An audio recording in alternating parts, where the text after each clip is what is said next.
SIR আতঙ্কের জেরে ফের এক মর্মান্তিক দুর্ঘটনা। গলায় ফাঁস লাগিয়ে মৃত্যু হলো এক যুবকের। মৃতের নাম জনি শেখ।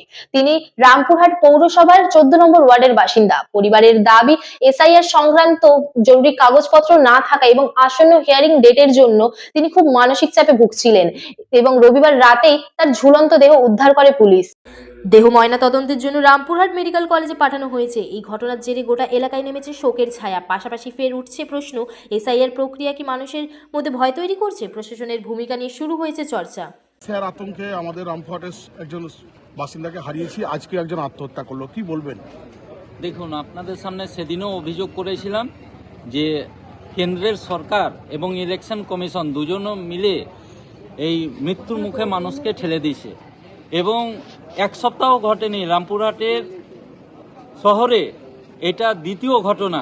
আমরা বারবার বলেছি যে এসআর হোক, এসআর নিয়ে আমাদের কোনো আপত্তি নাই, কিন্তু আপনারা দেখেছেন লজিক্যালি যেভাবে মানুষকে ডাকা হচ্ছে, যেভাবে পরেশান করা হচ্ছে, এবং বিজেপির নেতারা স্টেজে বসে যে সমস্ত ডায়লগ মারছেন 1.5 কোটি 2 কোটি নাম বাদ দিব, এর ফলে আতঙ্কিত হয়ে মানুষ কিন্তু মৃত্যুর মুখে চলে যাচ্ছে।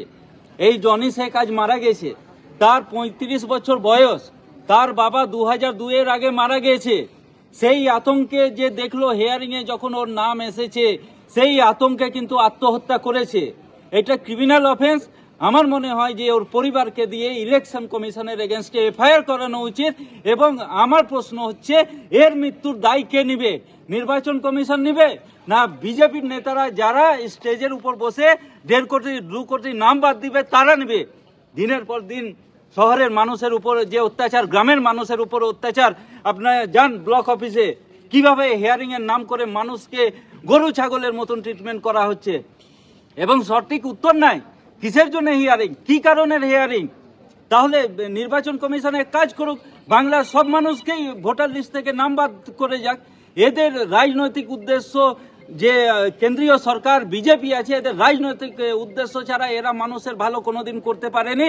তাতে মানুষের মৃত্যু হোক এরা চায়, কিন্তু ওদের জয় নিশ্চিত করার জন্য এইসব ষড়যন্ত্র করছে।